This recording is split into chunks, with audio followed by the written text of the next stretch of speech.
कोई भूखा दिखाई पड़े ना, उसको इतना भोजन करा दीजिए कि उसको कम से कम 4-5 घंटे किसी और द्वार पर न जाना पड़े। और एक बात कहें,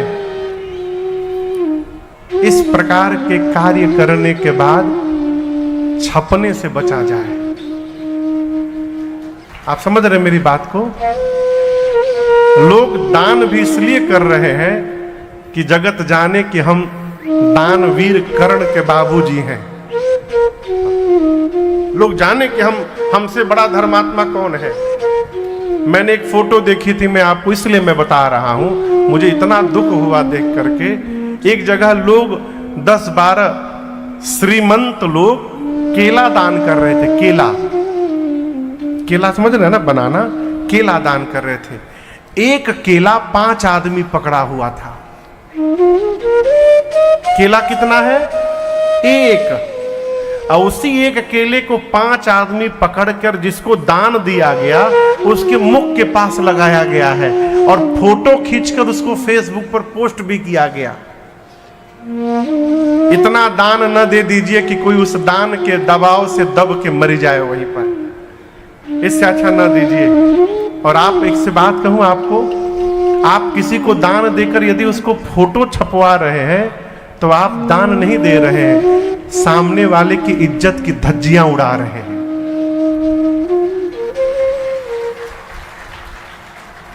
जीवन में कब किसकी स्थिति परिस्थिति करवट ले जाए हो कोई नहीं जानता।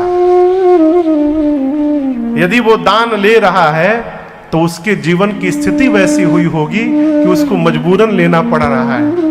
और आप जगत में बता रहे हैं कि देखिए इनकी हालत बिगड़ गई है, हम इनको दान दे रहे हैं। इस प्रकार के कर्म से अच्छा है न किया जाए। दान दीजिए।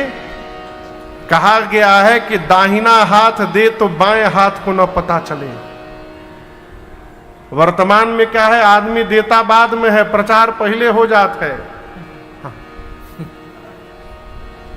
इसलिए ये दान कलिकाल में प्रगटचारी पद धर्म के, गोस्वामी जी मानस में कहते हैं, प्रगटचारी पद धर्म के कलिमहु एक प्रधान, जेन केन विधि दीने दान करे कल्याण। धर्म के 4 पद हैं। पद मने पांव। कितने पांव हैं? 4। जोर से बोलिए। 4। चौकी देखें, चौकी में 4 पाए होते हैं। उसी प्रकार धर्म के 4 पांव हैं। क्या है? सत्य, बोलते जाइए, सत्य, तप, दया और दान। ये धर्म के 4 चरण हैं, सत्य, तप, दया और दान। सतयुग में धर्म के चारों पांव सुरक्षित थे। कौन से युग में? सतयुग में धर्म के चारों पांव थे। सत्य भी था उस समय, सतयुग था। तपस्या भी थी, लोग हजारों हजार वर्ष तपस्या करते थे। दया भी था और दान पुण्य भी था। सतयुग के बाद त्रेता जब आया तो त्रेता में धर्म का एक पांव विलुप्त हो गया, सत्य समाप्त हो गया। तप, दया और दान, धर्म केवल 3 पांव पर खड़ा रहा त्रेता में। त्रेता के बाद द्वापर युग आया। द्वापर में आते आते एक पांव और समाप्त हो गया, तपस्या का। सत्य तप समाप्त हो गए, दया और दान बचा रहा। अभी हम और आप जिस युग में हैं ये कलयुग है। कलिकाल में गोस्वामी जी कहते हैं, प्रगटचारी पद धर्म के परंतु कलिमहु एक प्रधान। कलिकाल में केवल एक ही प्रधान पांव बचा है। क्या? दान। सत्य, तप, दया तो भगवान मालिक है, दान बचा है। गोस्वामी जी कहते हैं, जेन केन विधि कीन है, जैसे भी करिए दान यदि हो रहा है तो वो दान हमारा कल्याण करेगा। और देखिए, देना ये संपन्नता से नहीं आ सकता। विभे दान शक्तिश्च, वैभव होने पर देने की शक्ति। भोजन करने के बाद पचाने की शक्ति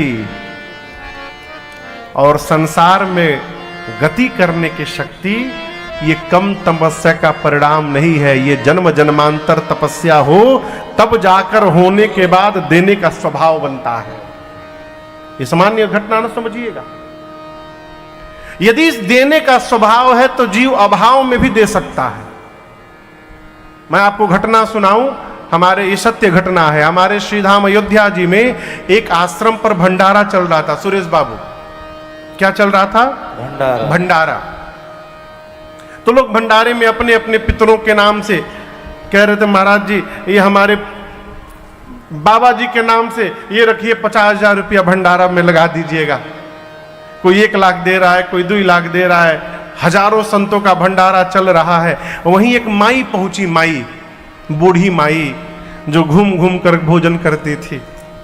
आकर महात्मा, ये सत्य घटना सुना रहा हूं मैं आपको, आकर श्री महंत जी से बोली, सरकार मैं भी अपने पितरों के नाम से भंडारा कराना चाहती हूँ, हो जाएगा? महाराज बोले अवश्य होगा, पैसा लगेगा उसका, लाओ पैसा दो। तो माई अपने साड़ी के यहाँ गांठ में से खोल करके और 5 रुपए का सिक्का निकाल करके महात्मा जी के हाथ में रख दी। महात्मा जी बोली ये क्या है?